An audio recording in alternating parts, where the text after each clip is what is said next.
Students, आपका JSS study channel में स्वागत है। आज हम कक्षा 10वीं की जो शांति गेस्ट पेपर में इम्पॉर्टेंट क्वेश्चंस हम डिस्कस करने जा रहे थे, तो उस श्रृंखला में ही हम आज दूसरा वीडियो जो है अपलोड कर रहे हैं, जिसमें कहानी भाग से संबंधित इम्पॉर्टेंट क्वेश्चंस जो हैं वो हम देखेंगे कि कौन कौन से जो क्वेश्चन है वो हमारे फाइनल पेपर में आ सकते हैं। तो चलिए स्टार्ट करते हैं। पहला प्रश्न देखते हैं कि ममता से झोपड़ी में किसने आश्रय मांगा। ये इम्पॉर्टेंट क्वेश्चन है जो आपके फाइनल एग्जाम में आ सकते हैं। तो इसका उत्तर है कि ममता से झोपड़ी में मुग़ल सम्राट हुमायूं ने जो था आश्रय मांगा। दूसरा प्रश्न है कि ममता पथिक को झोपड़ी में स्थान देकर स्वयं कहाँ चली गई। तो ममता पथिक को झोपड़ी में स्थान देकर स्वयं जो है पास की झोपड़ी टूटी हुई जो थी दीवारों में चली गई या फिर खंडहरों में चली गई। ठीक है। चौसा का युद्ध किन किन के मध्य में हुआ था। तो चौसा का युद्ध मुगलों और शेरशाह सूरी के मध्य हुआ था। अगला प्रश्न है कि जो विश्राम के बाद जाते हुए पथिक ने मिर्जा को क्या आदेश दिया। तो विश्राम के बाद जाते हुए पथिक ने मिर्जा को कहा कि मिर्जा, उस स्त्री को मैं कुछ भी नहीं दे सका, तो उसका घर बना देना, क्योंकि विपत्ति में मैंने यहाँ पर आश्रय पाया था। ये उसका उत्तर हो गया। आगे पांचवा प्रश्न है कि मंत्री चूड़ामणि ने अपने विधवा पुत्री ममता को उपहार में क्या देना चाहा। तो मंत्री चूड़ामणि ने अपनी विधवा पुत्री ममता को सोने चांदी के जो है आभूषण उपहार में देने चाहे। आगे डोलियों में छिपकर जो है दुर्ग में के अंदर कौन आए। तो डोलियों में छिपकर दुर्ग के अंदर पठान सैनिक आए। ममता रोहतास दुर्ग छोड़कर कहाँ रहने लगी। तो इसका उत्तर है कि पिता चूड़ामणि की मृत्यु के बाद ममता जो थी राज्य को छोड़कर काशी के निकट बौद्ध विहार के जो खंडहरों में झोपड़ी बनाकर तपस्विनी के समान रहने लगी। ममता कौन थी। ये प्रश्न बहुत ही इम्पॉर्टेंट क्वेश्चन है आपका। तो ये अक्सर ही आता है कि ममता जो है रोहतास दुर्ग के मंत्री चूड़ामणि की पुत्री थी। आगे मंत्री चूड़ामणि को किसकी चिंता थी। तो मंत्री चूड़ामणि को पुत्री ममता जो कि एक विधवा थी, वह उसके भविष्य के विषय में जो थे बहुत चिंतित थे। ये जो है ममता कहानी से संबंधित इम्पॉर्टेंट क्वेश्चन है जो शॉर्ट आंसर टाइप है। उसके बाद में दूसरा पार्ट जो दिया गया है आपका अशिक्षित का हृदय। उसमें से प्रश्न जो इम्पॉर्टेंट है वो है नीम का वृक्ष किसके हाथ का लगाया हुआ था। तो नीम का वृक्ष मनोहर सिंह के पिता के हाथ का लगाया हुआ था। ये भी वेरी इंपॉर्टेंट क्वेश्चन है। आगे दिया गया है कि ठाकुर शिवपाल सिंह का कर्ज अदा हो जाने के बाद मनोहर सिंह ने अपने नीम के पेड़ के विषय में क्या निर्णय लिया। तो इसका उत्तर है कि ठाकुर शिवपाल सिंह का कर्ज अदा हो जाने के बाद मनोहर सिंह ने अपने नीम के पेड़ को सभी गांव वालों के सामने बालक जो है तेजा सिंह के नाम कर दिया। फिर तेजा सिंह कौन था, ये भी प्रश्न इम्पॉर्टेंट है आपका। तो तेजा सिंह गांव में रहने वाला 15-16 साल का जो था एक बालक था। आगे मनोहर सिंह ने रुपये लौटाने की मोहलत कब तक की मांगी थी। तो इसका उत्तर ये भी बहुत इंपॉर्टेंट क्वेश्चन है, अक्सर ही आ जाता है। ये मनोहर सिंह ने रुपये लौटाने की मोहलत जो है 1 सप्ताह की मांगी थी। आगे प्रश्न है कि बूढ़े मनोहर सिंह का नीम का पेड़ किसके पास गिरवी था। ये भी इम्पॉर्टेंट क्वेश्चन है।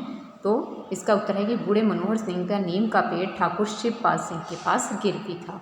आगे प्रश्न, ठाकुर शिवपाल सिंह रुपये ना लौटाए जाने पर किस बात की धमकी देता है। तो ठाकुर शिवपाल सिंह रुपये ना लौटाए जाने पर नीम के पेड़ कटवा देने की जो है धमकी देता है। ये सारे प्रश्न जो है अक्सर जो है फाइनल एग्जाम में रिपीट होते हैं, इसलिए आपने इनको ध्यान से करना है। आगे दिया गया है कि 2 कलाकार कहानी से इम्पॉर्टेंट क्वेश्चन जो है वो है कि चित्रा कहानी के आरंभ में चित्रा जो है कहानी के आरंभ में अरुणा को क्यों जगाती है। तो इसका उत्तर है कि चित्रा कहानी के आरंभ में अरुणा को अपने द्वारा जो बनाया गया था चित्र दिखाने के लिए जगाती है।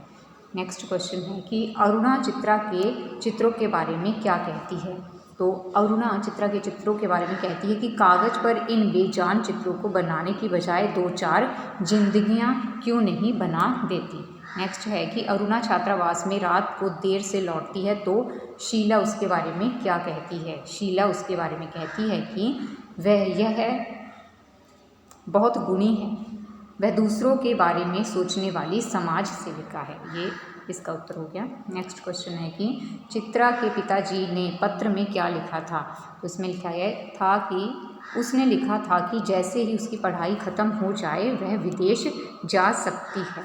नेक्स्ट, अरुणा बाढ़ पीड़ितों की सहायता करके स्वयं सेविका के दल के साथ कितने दिनों के बाद लौटती है। ये प्रश्न जो है इम्पॉर्टेंट है। तो उत्तर है कि 15 दिनों के बाद लौटती है। नेक्स्ट है कि विदेश में चित्रा के किस चित्र की धूम मची हुई थी। ये सबसे इम्पॉर्टेंट क्वेश्चन है कि विदेश में चित्रा के चित्र में जो था भिखारिन और 2 बच्चों के ने जो है धूम मचाई थी। नेक्स्ट है कि छात्रावास में रहने वाली 2 सहेलियों के नाम क्या थे। ये भी मोस्ट इम्पॉर्टेंट क्वेश्चन है, अक्सर आता रहता है।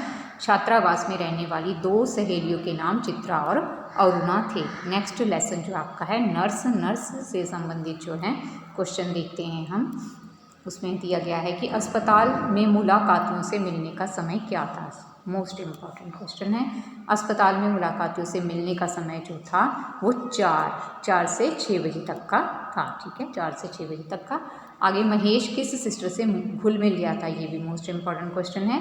तो महेश सिस्टर सुसान से घुल मिल गया था। नेक्स्ट है कि महेश को अस्पताल से कितने दिन बाद छुट्टी मिली थी। ये भी बहुत इंपॉर्टेंट है, 13 दिन के बाद छुट्टी मिली थी। नेक्स्ट है कि वार्ड में कुल कितने बच्चे थे। ये भी इम्पॉर्टेंट है। तो 12 बच्चे थे। और 7 बजे कौन सी 2 नर्सें जो हैं वार्ड में आई। तो मरिंडा और मांजरेकर जो हैं 2 नर्सें जो हैं वार्ड में आई। ये भी बहुत इंपॉर्टेंट है। महेश कितने साल का था। ये भी बार बार रिपीट हुआ है, इसे ध्यान से करना है। 6 साल का था। ये भी इम्पॉर्टेंट क्वेश्चन है। नेक्स्ट है कि महेश कहाँ दाखिल था। तो महेश जो था वो कहाँ दाखिल था, अस्पताल में दाखिल था। तो ये इस लेसन के सारे क्वेश्चन जो है अक्सर रिपीट होते हैं, इसलिए इन्हें अच्छे से याद कर लेना है। नेक्स्ट है माँ का कमरा।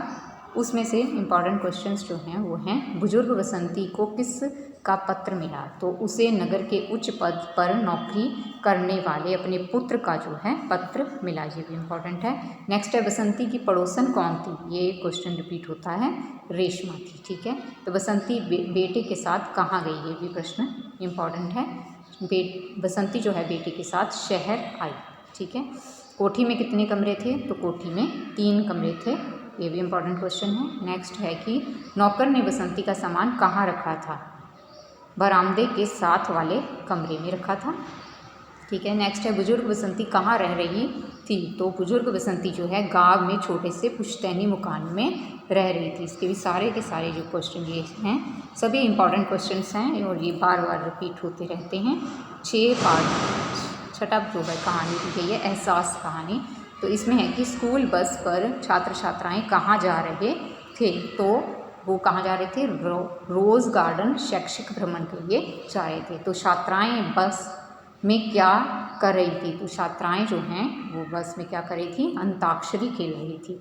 नेक्स्ट है कि दिवाकर बस में बैठा क्या देख रहा था। तो दिवाकर बस में बैठा खिड़की के बाहर वृक्षों को और दूर तक फैले आसमान को देख रहा था। नेक्स्ट है कि दिवाकर को अपने मन में अधूरेपन का एहसास क्यों होता था। तो दिवाकर को अपने मन में अधूरेपन का एहसास होता था क्योंकि पिछले साल हुई दुर्घटना ने उसकी जो है एक टांग जो है चली गई थी। एक टांग जो है उसकी ले ली थी दुर्घटना के कारण, इसलिए वो जो है अपने आप को अधूरा महसूस करता था। आगे है कार्यक्रम के दौरान छात्र छात्राएँ क्या देखकर डर गए। ये इंपॉर्टेंट क्वेश्चन है। तो सांप को देखकर जो है डर गए। ये इस प्रकार हमने जो है कहानी भाग से संबंधित सारे क्वेश्चन जो है इस वीडियो में कर लिए। नेक्स्ट वीडियो में आपको जो है मैं कविता भाग से संबंधित इंपॉर्टेंट क्वेश्चंस जो है उसका वीडियो प्रोवाइड करवाऊंगी और आपने इसी प्रकार जो है इन क्वेश्चंस को जो है रिपीट लर्न कर लेना है ताकि अधिकतर ये प्रश्न जो हैं आपके फाइनल पेपर में जो बोर्ड का परीक्षा होगी उसमें आएंगे ही। तो thank you for watching my video and next video में कविता भाग से संबंधित बाद में अपलोड करती हूँ। Thank you for watching my video.